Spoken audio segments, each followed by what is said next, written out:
బీజేపీలో మెర్జ్ అవ్వడానికి అవకాశాలు ఎక్కువ ఉన్నాయి. రైట్. నెక్స్ట్ క్వశ్చన్ అంటే నెక్స్ట్ అంతే ఉత్కంఠగా ఉన్న మరొక నియోజకవర్గం హిందూపూర్. అక్కడ ఇప్పటి వరకు టీడీపీ జెండా తప్ప ఇంకొక జెండా ఎగరలేదు. టీడీపీ కంచుకోటగా భావించే నియోజకవర్గం. అక్కడ ఒక మహిళని జగన్ రంగంలోకి దించారు, దీపిక.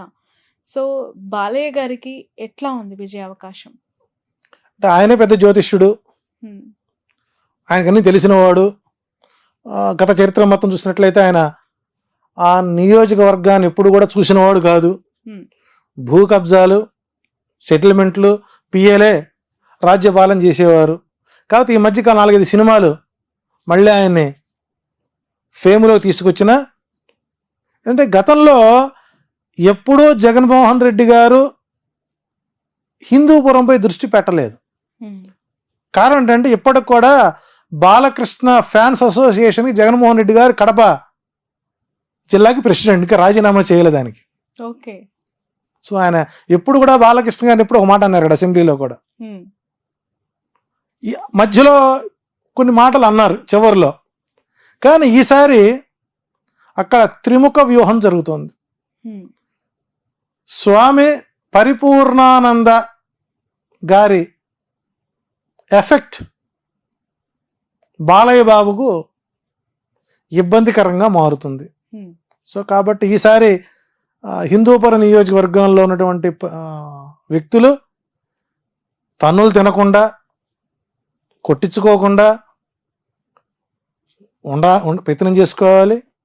ప్లస్ స్థానికంగా ఉండేటువంటి వ్యక్తులను ఎప్పుడైతే మనం ఆదరిస్తామో మనకు అందాల్సిన ప్రతి సమస్యలు అక్కడ పరిష్కారం అవుతాయి. సో బాలయ్య బాబు గారి జాతకం కూడా ఈసారి కాస్త వ్యతిరేకత మూట కట్టుకున్న ఆయన లక్ష్మీ నరసింహోపాసకుడు కాబట్టి వైసీపీ విజయానికి,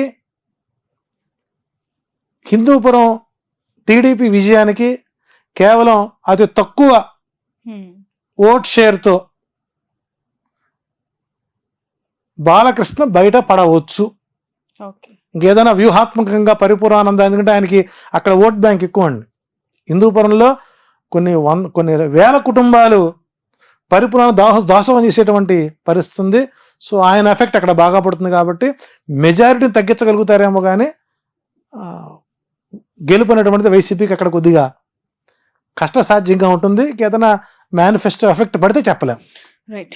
మరొకటి కుప్పం. చంద్రబాబు నాయుడు గారిని ఓడగొడతాము, అసెంబ్లీలో అడుగు పెట్టనివ్వమని శపథం చేస్తున్నారు వైసీపీ నేతలు. ఇక కుప్పం వచ్చేసరికి చంద్రబాబు నాయుడు గారిని ఓన్ చేసుకున్నటువంటి నియోజకవర్గం. ఆయన ఏం చేసినా, ఏం చేయకపోయినా, హామీలు ఇచ్చినవి నిలబెట్టుకోలేకపోయినా గత కొంతకాలంగా ఆయన గెలుస్తూనే వచ్చారు. అది ఆయనకి అష్టమ శని ప్రభావం బలంగా ఉంది. అందులో ఎలక్షన్ కోడ్ కానీ, ఎలక్షన్ నామినేషన్ రోజులు కానివ్వండి, ఎలక్షన్ పోలింగ్ రోజు కానివ్వండి, ఎలక్షన్ కౌంటింగ్ 4 నంబర్ ఆయనకి వ్యతిరేకం పూర్తి స్థాయిలో. 4 అనుకూలం కాదు. 25,630 ఓట్లతో చంద్రబాబు నాయుడు అక్కడ ఓడిపోతున్నారు.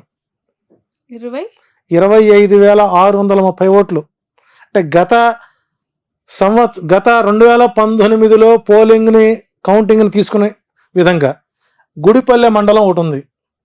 అది పూర్తి స్థాయిలో 25,036,40,000 ఓట్లు గల్లంతైపోయింది. ఎందుకంటే అటు కర్ణాటక నుంచి, ఇటు తమిళనాడు నుంచి వచ్చినటువంటి ఓట్ బ్యాంక్ ఈసారి లేదు. ఆ మండలమే ఆయనకి ఎప్పుడు కంచుకోట. అది కాకుండా స్థానిక ఉండేటువంటి భరత్ పూర్తి స్థాయిలో డెవలప్మెంట్ చేసుకోవడం, కృష్ణా జలాలు తొలిసారి ఆ గుడిపల్లె మండలంలోకి రావడం, తాగునీటి ఎద్దడి లేకుండా చేయడం, కొంత అభివృద్ధి పనులు, అందులో పొంగనూరులో ఓడించాలని ఆయన్ని, కుప్పంలో ఓడించాలని ఈయన్ని. ఏదేమైనప్పుడు కూడా చంద్రబాబు నాయుడు గారికి ఈసారి విజయ అవకాశాలు చాలా తక్కువగా ఉన్నాయని చెప్పొచ్చు. ఒకవేళ బాబు గెలిస్తే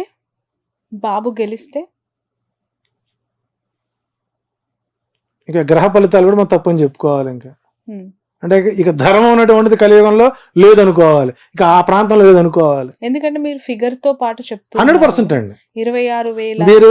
మీరు ఏ సర్వే సంస్థలైనా చూసుకోండి, హ్మ్.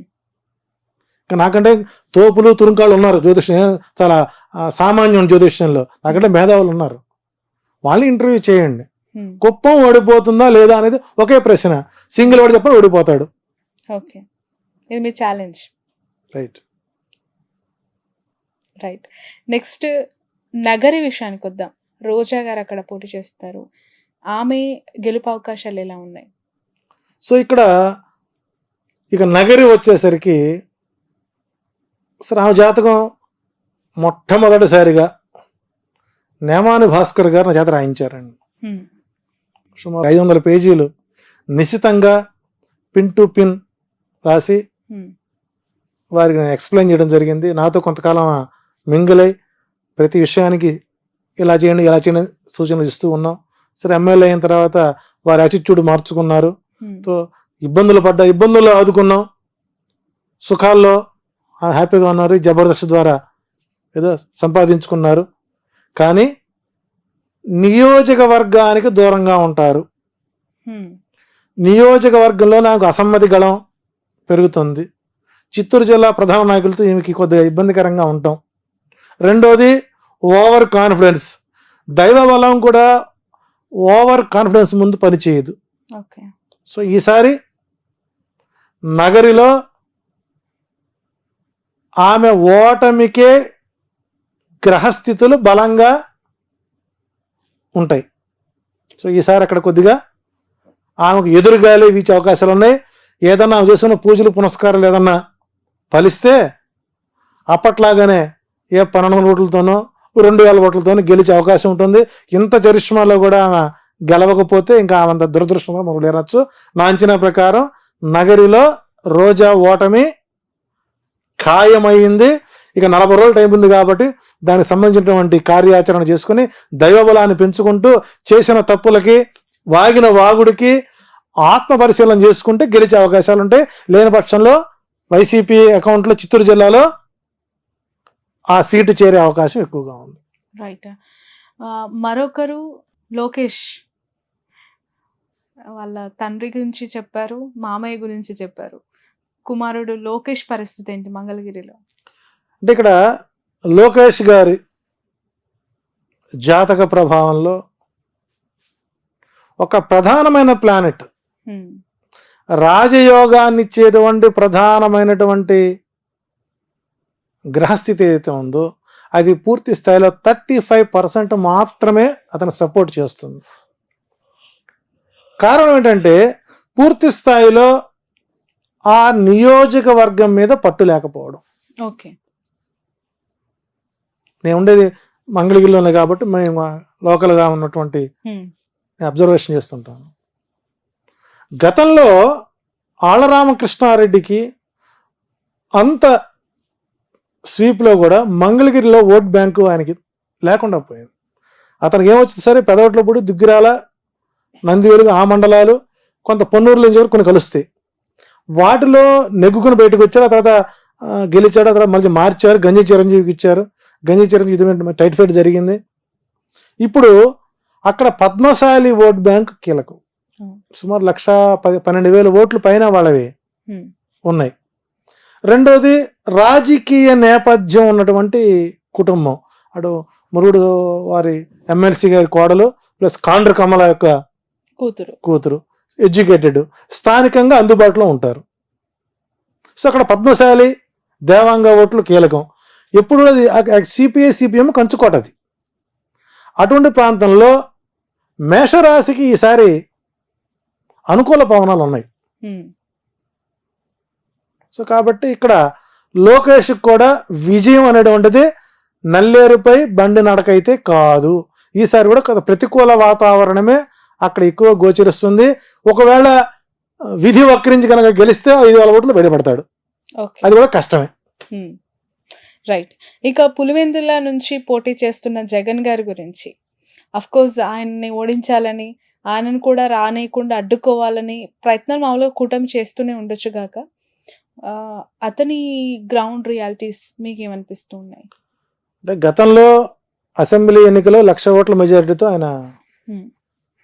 గెలిచిన సందర్భాలు ఉన్నాయి. వ్యతిరేకత అంటే ఇక్కడ పులివెందులో ఉండేటువంటి ఓట్ బ్యాంక్ ఎప్పుడు కూడానండి, ఇప్పుడు ఆపరేషన్ లేకుండానే మోకాళ్లకు ప్లాస్మా ట్రీట్మెంట్, మీ ఆర్థోపెటిక్ సమస్యలన్నిటికీ రోబోటిక్ టెక్నాలజీ ద్వారా తక్కువ ఖర్చుతో శాశ్వత పరిష్కారం, ఫ్రీ కన్సల్టేషన్, ప్రతి ట్రీట్మెంట్ పై 20% డిస్కౌంట్. ఈ ఆఫర్ కొద్ది రోజులు మాత్రమే, త్వరపడండి. V9 hospitals 9281465842.